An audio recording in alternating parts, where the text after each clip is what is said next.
여러분, 혹시 카페에 갔는데 빈자리가 하나도 없었던 적 있습니까? 마침 자리가 났다 싶어 다가가 보니 그 자리에는 노트북 한 대와 아메리카노 한 잔이 놓여 있고 사람은 화장실에 간 건지 자리를 비운 건지 알 수가 없습니다. 여러분은 서서 기다립니다. 10분, 20분, 30분. 결국 그 사람이 돌아와서 천천히 짐을 챙기고 나가는데 그 사이 여러분의 커피는 이미 다 식었고 기분도 완전히 상했습니다. 이런 경험 한 번쯤 있으시죠? 인터넷 커뮤니티만 들어가도 카공족을 두고 말이 참 많습니다. 카페에서 공부하거나 일하는 사람들을 가리키는 말인데요. 어떤 사람들은 그들을 진상이라고 부르며 비난합니다. 자리를 오래 점유하고 아메리카노 한 잔으로 오후 내내 버티면서 정이랑 와이파이를 무한정 쓰는 사람들이라고요. 저도 처음에는 그 말에 동의했습니다. 맞는 말이잖아요? 그런데 말입니다. 이 문제를 좀 더 깊이 들여다보면 우리가 경제학에서 배우는 공유지의 비극과 외부 효과라는 개념이 그대로 드러납니다. 오늘은 카공족이 단순한 진상인지 아니면 카페라는 생태계에 꼭 필요한 존재인지를 분석해 보겠습니다. 자, 먼저 대다수의 사람들이 카공족에 대해 갖고 있는 인식을 한번 짚어보죠. 보통 이런 말을 많이 합니다. 아, 카페는 커피 마시고 수다 떨고 가는 곳이지. 거기서 공부를 하거나 일을 하면 안 되는 거 아니야? 자리 하나 잡아놓고 4시간, 5시간 앉아있으면 그게 장사가 되나? 콘센트에 꽂아놓고 충전하는 것도 모자라 자리까지 차지하고 있으니 완전 민폐지. 실제로 유튜브나 커뮤니티를 보면 진상 카공족을 신고하는 영상이 수없이 올라옵니다. 어떤 프랜차이즈 카페는 아예 데스크톱 컴퓨터나 프린터기 반입을 금지하는 규정을 만들 정도였습니다. 심지어 어떤 매장은 콘센트 자체를 아예 없애버리거나 와이파이 비밀번호를 수시로 바꿔서 장시간 머무는 걸 원천 차단하기도 했습니다. 이런 시선을 이해 못하는 건 아닙니다. 매장 입장에서 보면 하루 매출을 좌우하는 건 회전율입니다. 한 테이블에서 하루에 10명의 손님이 앉았다 가면 커피 10잔이 팔리지만 한 사람이 하루 종일 앉아있으면 한 잔밖에 안 팔립니다. 적자인데 왜 그걸 봐주냐는 말이 나올 만합니다. 통계청 조사에 따르면 국내 커피 전문점 수는 2010년 3만 800개에서 2015년 5만 9,656개로 5년 만에 거의 2배 가까이 늘었습니다. 가게는 늘었는데 자리를 오래 잡고 있는 사람들까지 있으니 점주 입장에서는 속이 터질 노릇입니다. 한 점주는 인터뷰에서 이렇게 말했습니다. 멀티탭 6곳짜리를 다 쓰면서 노트북 2대를 켜놓고 공부하는 손님이 있었어요. 커피 한 잔 시키고 6시간을 버티는데 그 사이에 다른 손님 4명이 오지도 못하고 갔습니다. 이런 사례가 SNS를 타면서 카공족에 대한 부정적 인식이 더욱 퍼져나갔습니다. 그런데 잠깐만요. 정말 카공족이 매장에 손해만 끼치는 걸까요? 본질을 다시 한번 생각해 볼 필요가 있습니다. 카페의 본질은 무엇입니까? 단순히 커피를 파는 곳일까요? 아닙니다. 카페는 사람들이 머무는 공간을 파는 곳입니다. 사람이 북적이는 카페는 핫플로 불리고 텅 빈 카페는 망했다는 소리를 듣습니다. 즉, 매장에 사람이 앉아있는 풍경 그 자체가 하나의 마케팅인 셈입니다. 마치 유명 식당 앞에 줄이 길게 서 있으면 맛집이구나 하고 생각하는 것과 같은 이치입니다. 카공족이 자리에서 조용히 공부하고 있으면 지나가던 사람이 아, 저 카페는 사람이 꽤 있네. 분위기도 좋아 보이고 한번 가볼까? 하고 들어오게 됩니다. 이게 바로 경제학에서 말하는 긍정적 외부 효과입니다. 여기서 경제학 개념 하나를 좀 더 깊이 파고들어 보겠습니다. 외부 효과는 어떤 경제 주체의 행동이 제3자에게 의도하지 않은 혜택이나 손해를 끼치는 현상을 말합니다. 카공족이 노트북을 켜고 공부하는 행동은 본인이 의도한 건 아니지만 결과적으로 매장에 활기를 불어넣어 다른 손님을 유인하는 긍정적 외부 효과를 만들어냅니다. 반대로 텅 빈 카페에 들어가면 여기 커피 맛이 별론가? 라는 의심이 들면서 발길을 돌리게 됩니다. 그러니까 카공족이 만들어내는 사람이 있는 풍경은 매장 입장에서는 공짜 광고나 다름없는 겁니다. 실제로 2017년에는 카공족을 적극 공략해서 성공한 커피 전문점의 사례가 여러 매체에 보도되기도 했습니다. 장시간 머무는 카공족을 대상으로 샌드위치나 디저트 같은 추가 메뉴를 개발해서 자연스럽게 추가 주문을 유도한 겁니다. 결과적으로 오래 머무는 고객 한 명이 하루에 커피 한 잔만 시키는 대신 점심에 샌드위치 하나, 오후에 디저트 하나를 더 시키면서 오히려 매출이 늘어난 사례가 적지 않게 보고됐습니다. 이제 반대쪽도 봐야겠죠.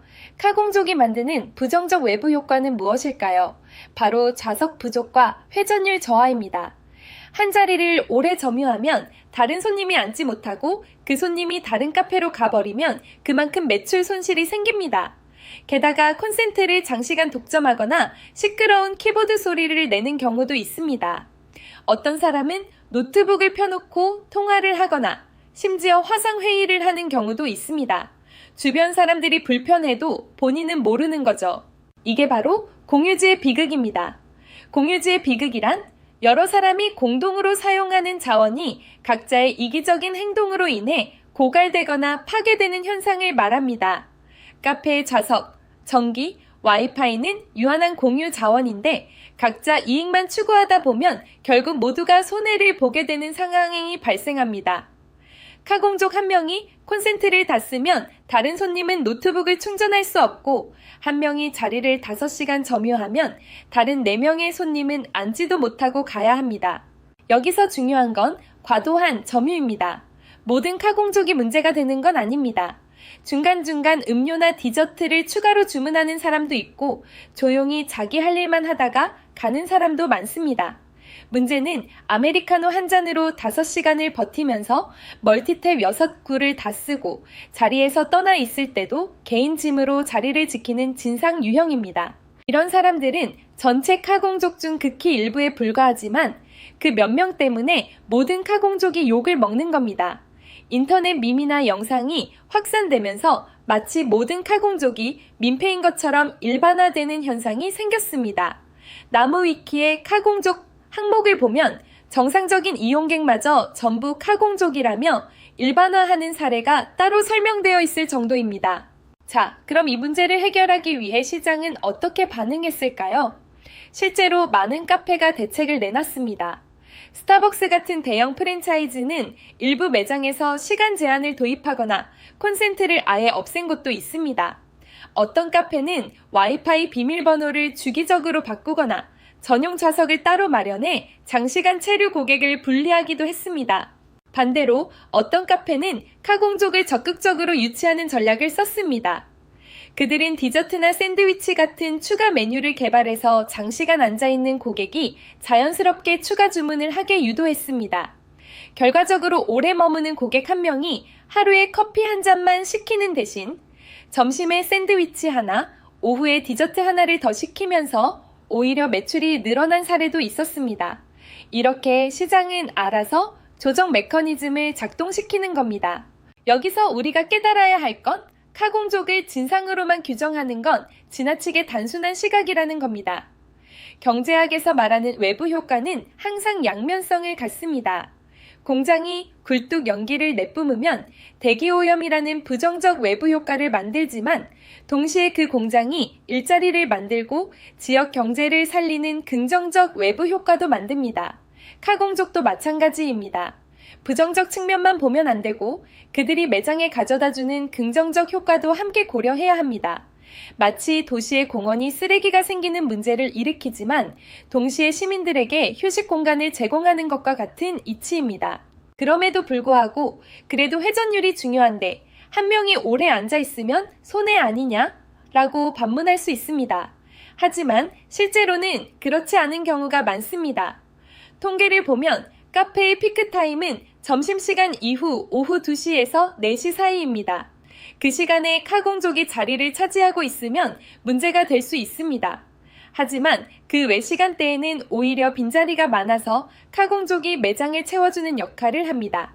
즉, 시간대별로 전략을 달리 가져가면 되는 문제입니다. 점주가 오후 2시부터 4시까지는 노트북 금지 시간을 정하거나 해당 시간대에는 추가 주문을 유도하는 프로모션을 하는 식으로 조절할 수 있습니다. 실제로 일부 카페는 오전 시간대에는 카공족을 환영하고 오후 피크 시간에는 좌석을 회전시키는 정책을 성공적으로 운영하고 있습니다. 또 다른 반박으로는 카공족 때문에 진짜 커피를 마시러 온 손님이 자리를 못 잡고 간다는 겁니다. 이것도 사실입니다. 하지만 그 손님이 정말 그 카페의 단골이 될 가능성이 높은 사람인지 아니면 그냥 지나가다 잠깐 들른 사람인지는 구분해야 합니다. 단골이 될 가능성이 높은 손님이라면 매장은 그들을 위해 좌석을 확보하려고 노력할 겁니다. 하지만 그냥 한 번 오고 마는 손님이라면 오히려 매장에 오래 머무르면서 추가 주문을 할 가능성이 있는 카공족이 더 같이 있을 수도 있습니다. 게다가 카공족은 매일 오는 경우가 많습니다. 그들은 그 카페의 충성 고객이 되는 겁니다. 하루에 커피 한 잔만 시켜도 일주일에 7잔, 한 달에 30잔입니다. 한 번 오고 마는 손님보다 오히려 더 많은 매출을 올릴 수도 있습니다. 이제 우리가 이 문제를 바라볼 때 가져야 할 기준을 한번 정리해 보겠습니다. 첫째, 공유지의 비극을 막기 위해서는 명확한 규칙이 필요합니다. 점주는 콘센트 사용 시간이나 좌석 점유 시간에 대한 규정을 만들어서 손님들에게 공지해야 합니다. 예를 들어 점심시간 오전 11시부터 오후 1시까지는 노트북 사용을 자제해주세요. 같은 안내문을 붙이는 겁니다. 둘째, 긍정적 외부 효과를 극대화하기 위해 매장 분위기를 조성해야 합니다. 카공족이 있으면 활기가 생긴다는 점을 활용해서 조용한 분위기의 작업 공간을 따로 마련하거나 반대로 수다 떨기 좋은 공간을 분리하는 것도 방법입니다. 셋째, 손님 스스로도 내가 남에게 불편을 주고 있지는 않은가를 자각해야 합니다.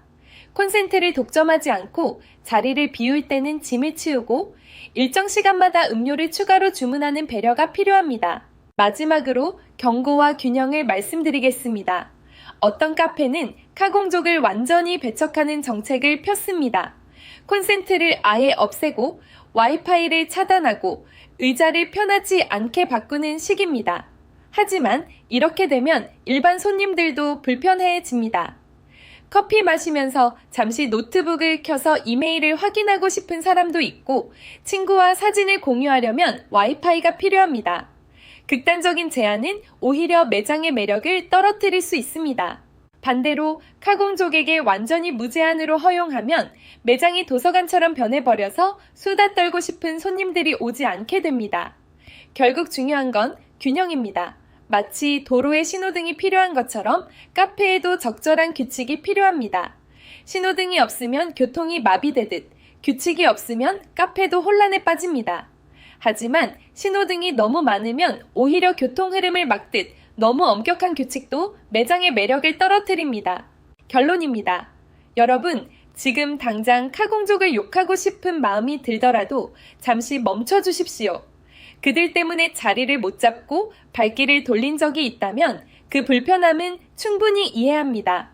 하지만 그들이 만드는 사람이 있는 풍경이 여러분이 그 카페를 처음 찾게 된 이유였을 수도 있다는 점을 기억해 주십시오. 카페는 단순히 커피를 파는 공간이 아니라 사람들이 모여드는 활력의 장입니다. 카공족이 그 활력의 일부를 만들어내고 있다면 그들을 무조건 적으로 볼 일은 아닙니다. 마치 시장 바닥에 사람이 많아야 물건이 잘 팔리는 것처럼 카페도 사람이 많아야 더 많은 손님이 찾아옵니다. 이제 여러분이 카페에 갔을 때 노트북을 켜고 있는 사람이 보이면 이렇게 생각해 보십시오. 저 사람이 지금 이 자리를 차지하고 있지만 덕분에 이 카페는 텅 비지 않고 사람이 있다. 그 풍경이 나를 여기 오게 했을지도 모른다. 그리고 만약 여러분이 그 자리에 앉아 노트북을 켜야 한다면 한 가지 약속을 해주십시오. 최소한 1시간에 한 번은 무언가를 시키고 자리를 비울 때는 깨끗이 정리하고 콘센트는 꼭 필요한 만큼만 쓰십시오. 아니면 아예 스터디 카페나 공유 오피스를 이용하는 것도 방법입니다. 그래야 우리 모두가 카페라는 공유 공간에서 행복하게 공존할 수 있습니다. 결국 중요한 건 서로를 배려하는 마음가짐입니다. 그 배려가 없으면 아무리 좋은 정책도 소용없습니다. 만약 이 내용이 도움이 되셨다면 좋아요와 구독 부탁드립니다. 여러분의 댓글도 기다리겠습니다. 나는 카공족이다. 또는 나는 카공족이 싫다 등 여러분의 경험을 들려주십시오. 어떤 분은 카공족 한 명 때문에 매출이 떨어졌다는 사연을, 어떤 분은 카공족 덕분에 단골이 늘었다는 사연을 올려주실 수도 있습니다. 그 모든 이야기가 이 논의를 더 풍성하게 만들어줄 겁니다. 다음 시간에는 또 다른 일상 속 경제학 이야기로 찾아뵙겠습니다. 감사합니다.